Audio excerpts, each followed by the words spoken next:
Hello, everybody, and welcome to the CCSN podcast. I am Chris here with Chase. How you doing today? I'm doing great. How are you? I'm doing great. Well, today we're just going to be doing a little special, not as long as usual. We're just doing an NFL season preview special, and let me tell you, I am so damn excited for this season. Chase, how you feeling? You ready? We're 25 minutes away from kickoff. I am so excited for this. I cannot wait. I cannot wait. I mean, what better matchup could you ask for? I mean, last year we had the Bucks and the Cowboys, and I thought the Cowboys were kind of just thrown in there as America's team. I love the matchup this year. We're going to see if the Rams are still as dominant as I don't think they are, but we're going to see. I think the Bills is everyone's favorite this year, which I love the Bills, don't get me wrong, but I think they're a teensy bit overrated if we're talking about in the conference in general. I mean, I think they're a great team, but a lot of people are just shooing them in as their AFC champions.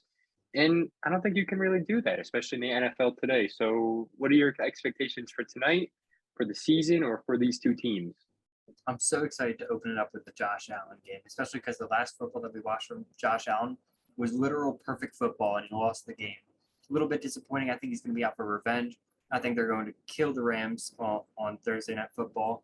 And honestly, I think that this is going to be the start of an MVP season for Josh Allen. I think that the Bills are going to absolutely just run away with their division at least, and I think they're going to go very deep into the playoffs. This is the best constructed roster they've had in Josh Allen's tenure, and if the time is now for them, I understand that most people are high on the Bills, so obviously they're going to seem a little bit overrated, but there's a reason for it.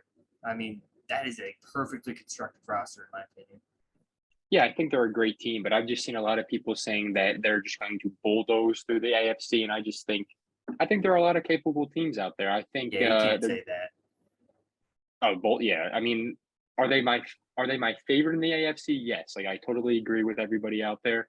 But I mean, you got the Chargers, and as many people are saying the Chiefs aren't anything anymore, I don't believe that. I mean, they're still the Chiefs. They still have Patrick Mahomes. Um, yeah, the AFC is going to be really good this year, especially the AFC West. We got the AFC North. I'm really excited to see what the Bengals are going to do this year. I mean, there's people predicting both ways. We have people saying, this was just the beginning. They're the one football team who doesn't fall off after losing the Super Bowl. And then there's the other side of it where people are saying they went on a lucky run. And, then you got all those people saying, well, Joe Burrow isn't as good as the media makes him seem, blah, blah, blah.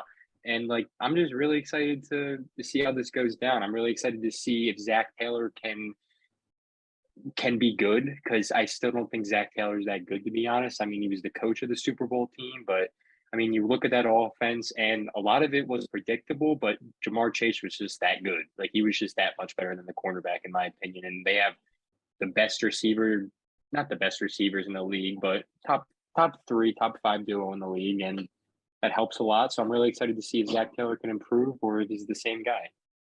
I understand Zach Taylor gets a lot of hate, but I don't think he's that bad of a coach in general. He's willing to try out a lot of new things, and when you have such a talented roster and such a talented offense, that's able to work. So while he might not be the best X's and O coach, and he's definitely not the best player management coach as far as personalities go, he's a bit of an awkward guy. You can see it in the press conferences. But I think that his mindset and his offensive ingenuity is something that is keeping him in the league, and it's what brought them to where they were last season. I think that he gets a little bit too much hate for what he is. I think he's probably that 15 to 20 ranked coach in the league, where he's good. He's got his strengths, but there are a couple flaws with Zach Taylor with the personnel things and some of the schematic issues that don't hold year to year. Yeah, definitely. I mean, if we're talking about coaches, and I'm just really excited to see. I mean, I know you're not as high on the Dolphins, but I'm really excited to see Mike McDaniel coach in general. I love his press conferences. I love the way he talks to the media. And whenever there's a big question thrown at him, for example, there was one a couple of days ago where they were like, how does it feel going up against Bill Belichick in week one in your coaching debut? Like, it was all dramatic, and he wanted them to give him a huge answer. He was like, yeah, it's week one. It's what it is. It's week one of the football season. And I just love it. He doesn't seem like like he has any issues with the media or he's nervous, which obviously he shouldn't. He's been in the game for so long, but I'm really excited to see that. I'm just really Yeah. excited to see him coach because I love his personality and I just want to see a guy like that succeed, basically. Have you seen a picture of that guy when he was younger? He looked like a literal psychopath, like out of a horror movie. I understand the appeal with Mike McDaniels. He will give you the best clips of all time at a press conferences. Like, you can't not like Mike McDaniels, but truthfully, I'm analyzing it from an analyst perspective, and there has never been a coach like Mike McDaniels. We've never seen somebody like Mike McDaniels coming from a background without calling plays, where he's really never been a guy in charge of anything except for a run game. Now he's just in charge of an entire franchise, much less the Miami Dolphins, who are trying to compete right now. I don't see it very much. I don't see it working out, especially with the quarterback that they have back there. I think in those kind of situations, when you have a young head coach, you're really looking for a team that's got a good quarterback, or else it's just not going to work out because they help each other out, you know. And I just don't see that there, especially not with that O line. See, I do agree with you. I mean, there's definitely some things to fix, but I like some of their pieces. I like what they're going to do with that offense this year. I mean, we're going to see Jalen Waddle a lot more in the backfield, Tyreek Hill a lot more in the backfield. I like the pieces they brought in. I think Armstead's going to be used in a Trent Williams type way, like he was in San Francisco. I mean, he's an athletic guard. He was brought in around the same age. And I saw a couple of people saying, Trent Williams is not, or not Trent Williams. Armstead is not going to play the same role. He was injured. He's known for his injuries. Williams was too at one point in his career, and I think I don't know. You don't pay a guy big money like that to be careful, in my opinion.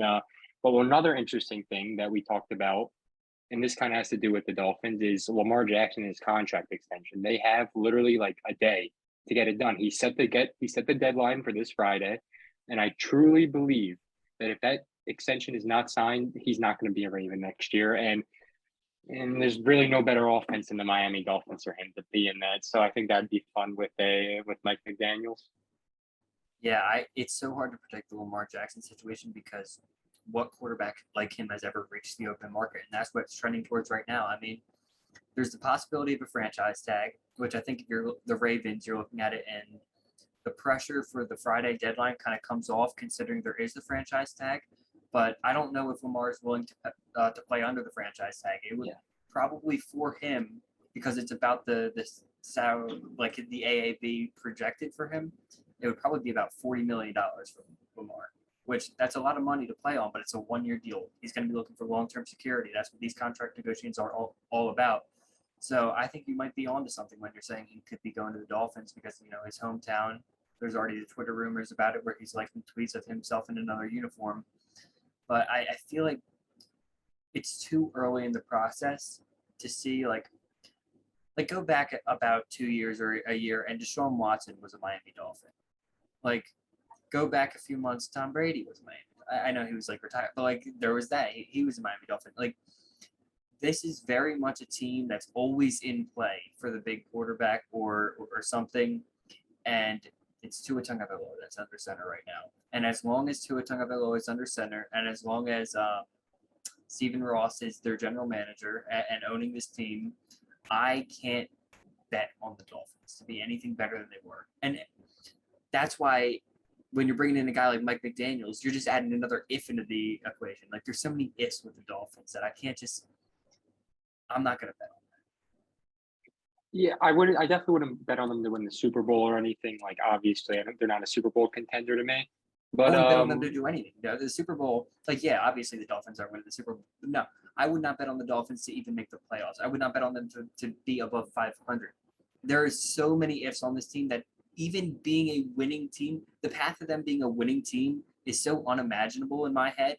Like, how well would Tua Tagovailoa have to perform over his expectations for them to be a winning team?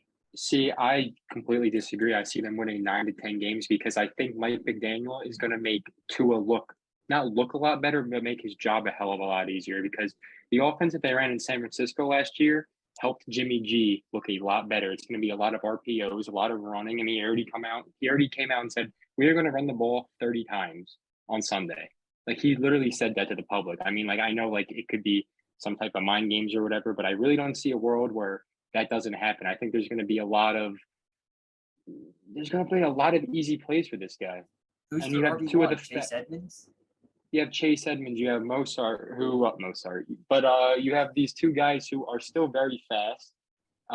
He got his speed back. He looked really good in camp, and I think Edmonds was the best third down back last year. I mean, that's not really saying a lot. I mean, I'm not really into those types of stats, I guess you can say, but I think that if Mike McDaniels knows what he's doing, and I really think this guy is an absolute football genius, he handpicked this roster. I could definitely see 9, maybe 10 wins, and that's my prediction. The only thing There's I a think if they world. could, I think if they can finish the first 4 weeks 500, because that's the hardest part of their schedule, they can win 9 to 10 games. There's a world where they can win 9 to 10 games. I see it, but I think it's so unlikely. I feel like it's like a 2% chance that everything goes right for them. Like Tua Tagovailoa has to be a good quarterback. Austin Jackson and their entire offensive line, except for Terran Armstead, has to prove to be literally just NFL caliber players because they have not been that to this point in their career. Robert Hunt has been one of the worst guards in the league, despite that one rush that he had that was pretty cool where he flipped over somebody. But their They need to offensive count. line is completely terrible. Mike Gesicki, good tight end, doesn't fit the scheme. Tight end is such an important part of that scheme. Nobody to run block at that tight end spot, which that's huge. There's going to be nobody to chip off the edge. So those running plays that worked in San Francisco with Kittle blocking, they're not going to work anymore because Gesicki's going to be there or Drew Smythe. And then you've got Jalen Waddle, who, yeah, he's a great player. I love Jalen Waddle, but Tua Tagovailoa can't use Jalen Waddle, right? Because his whole skill is down the field. Same with Tyreek Hill. Like, I understand you can kind of negate that by putting them into the backfield, but a deep threat, taking away the deep ball ability from a deep threat wide receiver is going to hamper their abilities no matter what. And I think we're going to see a regression from Tyreek Hill. I mean, what even is regression for Jalen Waddle? They just fed him the ball 120 times, barely. I don't even think he got 1,000 yards, but there's many catches. Like, it's a boring offense, in my opinion. That's not going to be anything close to what San Francisco was because they don't have the same personnel. And the defense, I don't know. Brian Flores literally led that whole defense, in my opinion. He was like, he designed all the exotic blitz packages that they were using. So the whole year Jalen Phillips had, I see a lot of people talking about him as an upcoming edge rusher. But when you look at it, they're all scheduled or they're all schemed up pressures. Like he wasn't beating edge rushers often. He didn't show a huge repertoire of moves. He was getting schemed up pressures. And when you have a good defensive coordinator, a good defensive coach, you can do that. They lost that. I don't know. They kept Josh Boyer, and I think that's going to go a long way. I mean, a lot of the defensive players love him. From what I read, they all love this guy. They think he's a great defensive coordinator. So I think one thing, again, I'm not keep trying to go back to Mike McDaniel, but I think the one thing, because you did say earlier, he's never called plays, blah, blah, blah. He's been very accepting in camp of saying, listen, if you think you know this, I mean, obviously from a head coach, you want this to a certain degree. But like even with Boyer, he's like, listen, if you think you know something better than me in defense, please tell me. And I think that's just a really good thing to have as a head coach, especially a new young head coch. And you know what's crazy? Sean McVay is still younger than this guy. So I think Yeah, that's but kind of that tells funny. me that he shouldn't be a head coach yet because like if the I And understand like the more you know about football, the more you realize you don't know anything about football. But like if you're a head coach of a football team that's trying to compete, you shouldn't be asking other coaches for like advice on how to do your job, in my it's opinion. I not don't like think Bill he's Belichick not is talking. asking. And Bill Belichick, he's different. Come on. It's I don't like, feel like Sean McVay's doing that either. I feel like Sean McVay, he's so smart with football that like, yes, he'll take other people's opinions, but like Mike McDaniels, in my opinion, he just doesn't know a lot of the facets that come into being an NFL head coach.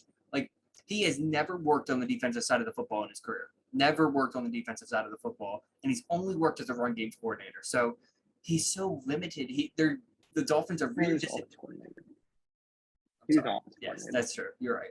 But even then, I wasn't calling play, so it was all just really in the run game that he was doing his work. So I don't see them becoming this elite run game with, like you were saying, Raheem Mostert, Chase Edmonds, and you're relying a lot on Tyreek Hill in that game. And he's really like he's great, but he's more of a deep threat.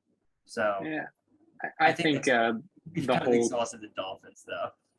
Yeah, so I mean, agree to disagree, I guess you could say, and we'll Yeah. see what happens. But I We think move they're just a on very to interesting team. But another team that's very interesting, not trying to stay in the same family, but I think the 49ers. I mean, I know they made the NFC Championship last year, and I know that uh, they didn't really change that much, but they changed at the most important position, which is quarterback, obviously. And I'm expecting to see a lot more from this offense this year. I think Brandon Ayuk, this is finally the year where he's utilized the way he's supposed to be. And I mean, he's extremely athletic, and I don't think we're just going to be seeing screens anymore to this guy. And I don't think Debo Samuel will ever have the same type of year he had last year. And people, I know this isn't a fantasy show, but very overrated fantasy pick this year, in my opinion. Because, and I'm not even talking fantasy, but we're just talking stats wise. That was a big thing in the contract negotiations. I mean, they gave him those little baby incentives, like, oh, if you do this, you'll get more. Blah blah blah. That was the whole point. Which he made very clear, and I don't care if after he signed the contract, he was like, oh, that's not true. Blah blah blah. But he doesn't want to get hurt, and if he keeps playing the same way he played last year, he's going to get hurt. And that's just the way it is. So I don't think he's going to have the same type of year. I think the ball is going to be more spread out this year. And if there's any team that you can afford that, it's the San Francisco 49ers. I am a huge Kyle Shanahan fan. I've already given my Trey Lance MVP take on here. But the one thing that Shanahan does wrong as a coach is sometimes he puts these young players in a hole. Like he puts them in the doghouse. Like Brandon Ayuk, right to the doghouse. Dante Pettis a few years ago. Dante Pettis was a good player they drafted in the second round, right to the doghouse. Trey Sermon was another guy. They just threw him right in there. And like if you mess up once under Kyle Shanahan and you're a young player who hasn't proven yourself yet, he just completely disregards you. And if there's a funny quote that Ayuk said, I can't remember the name of the rookie, but they asked Ayuk if he liked having that rookie around, and he said, "Yeah, because or Shanahan picks on him now," and he wasn't like joking or anything. He was like dead serious. Like, "Yeah, I'm not in the doghouse anymore. I can actually like play football now." And there were a lot of like I don't know if you saw the thing last year where he was like, "Just cut me," because they weren't playing him, and he was like a really high pick for them. But I think you're right about the IU breakout year. And Debo, he's never going to get that amount of volume again. So I love Debo as a player, but there's just no way that he's ever going to produce at that level fantasy wise ever again. Yeah, I mean, it's smart. Like, why would you, if they do this again, as I said, that he's going to end up injured. But you talking about Kyle Shanahan and kind of like bullying Brendan Ayuk, that reminds me of this one thing I was watching a couple days ago about Andy Reid, that it was Deshaun Jackson and LaShawn McCoy talking and a few other of his players or former players. And they were just like, when you're a rookie, he does not say a single word to you the whole season. The whole season, this guy does not say a single word to you. The offensive assistants come and talk to you. And if you come up to him and talk, he's going to give you a one word answer, or he's just not going to respond to you because you need to earn his respect. And I feel like if newer coaches did that, like not trying to go back to it, but if like Mike McDaniel did that, especially now, like it'd be in the media, like this guy isn't a good head coach. Blah, Imagine blah, if blah. last year in training camps that same report came out about Joe Judge. Yeah. Imagine how that would have went. Joe Judge would have been literally thrown to prison at that point. I think Joe Judge, like, I know there's been like a lot of bad head coaches hired, like, I mean, like John Gruden and Urban Meyer, but I feel like Oh, he's up there. not scandal wise, because like those are like that, but worse and like overhyped. That's what I'm Well, trying to get here. they had the all-time greatest duo with him and Dave Gettleman. Like that is an all-time great duo of just screwing over your franchise and just setting you back so far. You should. I don't know if you've ever taken a look at their salary cap situation. They are in It's the so bad. worst salary cap situation. Like Dave Gettleman did a perfect job at handcuffing a team and never winning anything with it. It's so funny. I mean, do you remember literally, what was it, 2 or 3 years ago now when he was hired? I just remember the narratives that these Giants fans were trying to paint in everyone's head. We are the new New England Patriots. We're gonna have the Giants way. Joe Judge is a football genius. This was my favorite one. He's hard nosed. Okay, like I feel like the only head coach in the league where that kind of like they came in as like a hard nosed coach, and it hasn't really worked, but like everyone likes him, Dan Campbell, and we're gonna kind. I think this is an important year for the Lions. I mean, unless you have anything else to say about the Giants, but I could talk about the Lions real quick. Yeah, go Um, ahead. I could talk about I, the Lions. I think that this offense is going to be a lot better than a lot of people think because with a clean pocket, Jared Goff is a very good, not very good, but he's a good quarterback. And I think this year they have more than one wide receiver. They have TJ Hawkinson back. They have a pretty damn good running back duo. Their wide receivers this year are St. Brown, DJ Chark. He's going Jameson to come back Williams. in week 4. He's going to come back. And they have one other guy whose name I forget right now, who's pretty good. And I just think that they have a great offensive line, top 5 in the league. If Jared Goff can just be like, not trying to go into Madden terms, but an 80, I think this offense can be. I mean, not trying to like push it, but like top 15. I think it really can. I think it You could push that. you just need Jared Goff not to make mistakes because Yeah, this is a very well built offense for a good quarterback. They're kind of one of those teams that's starting to build the framework, and then they're going to try and attack the quarterback, which is why they didn't go. Oh, there were a lot of people saying Malik Willis at 32, take that, but no, they traded up. They wanted to build the framework so that when it comes time to get the quarterback, they go and get the real quarterback. And I think Jared Goff is a perfect placeholder because like this was a guy that went number 2 overall. He has the physical abilities to play quarterback, and we've seen him play at a high level, at a yeah. borderline high level. For it, we've seen Jared Goff play decent football before, and I I think mean, that he can continue to do that as long as everything remains perfect. And I think that the Lions right now have a fairly perfect offense for him. The one thing I want to say is I think Jamal Williams will end up being the running back 1 at some point uh, this season because I do not believe in DeAndre Swift. He is in borderline getting cut territory, and he was a first round pick. I mean, maybe this is just from his tape last season where he was kind of hurt, but he was not good at all. I mean, I think he was getting like 3.6 yards per carry or something like that. I don't have the exact number, but he wasn't fast. He wasn't quick out of cuts. He didn't get to the sideline very quick as a runner when he was trying to bounce it out, and he didn't read holes well at all. He cannot read the blocks, and I think Jamal Williams does a much better job of that. And that's what coaches look at. Like they're not looking at these physical abilities or who got drafted where, especially at a running back. They're looking at talent, and Jamal Williams is much more talented. Yeah, I agree with you. I think DeAndre Swift. I've been seeing this guy in the top 10 running back list, a ton of them, but I've seen a couple people saying he's going to sneak into the top 5 this year, and I just really don't understand like that whole argument. I think he's going to just be like DeAndre Swift for the rest of his career. I think he can be, like, as you said, like a good backup too, but I don't think he's a Pro Bowl running back. I don't know. I know Pro Bowl doesn't really mean anything anymore, but you know what I mean, like a Pro Bowler. But talking about the Lions quarterback situation, so let me give you a hypothetical situation. If you're the Lions GM and Lamar Jackson doesn't get signed, and what are you doing? You have a great quarterback class. I think this is going to rival. They're not getting Lamar Jackson. I understand. I understand That's you not look at it happening. like that. They have a lot of assets. This team. It The only doesn't. thing I couldn't It see doesn't it with matter. this.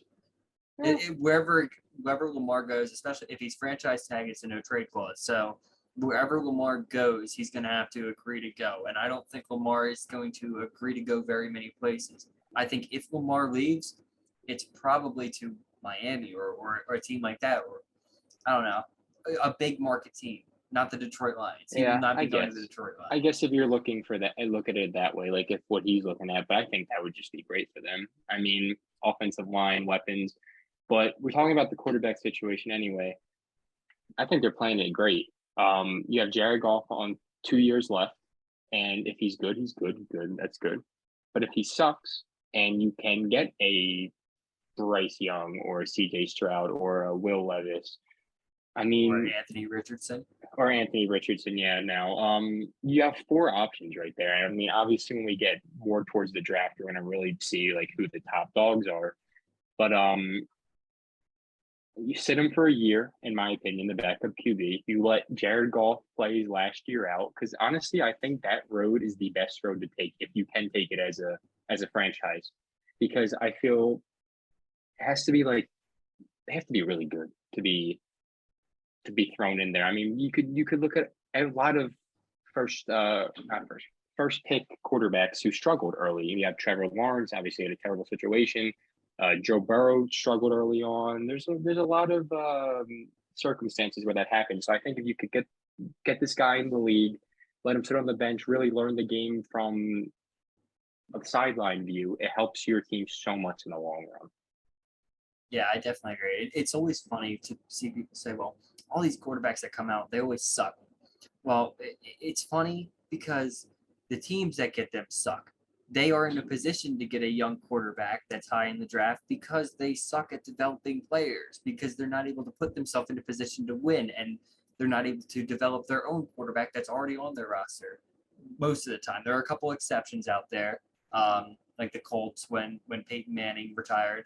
But I'd say like 80% of the time, the quarterbacks that struggle when they come in, if they were to go to a better situation, there would probably be a much different outcome, in my opinion. But that's Yeah, just kind of definitely. off topic there a little bit. No, You want to give it a lock before we get out of here?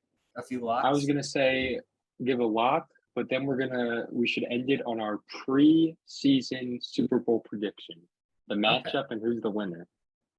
Give me a few of your locks though first. Well, I am taking the Saints over the Falcons as one. Um, I think that the Bengals over the Steelers is another lock that I'm going to take.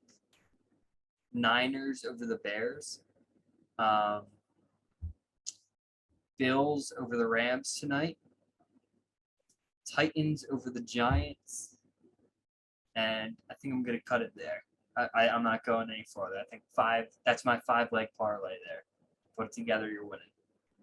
Okay. If I'm gonna go five, I'm gonna go Chiefs over Cardinals, Broncos over Seahawks. I got the Titans over the Giants.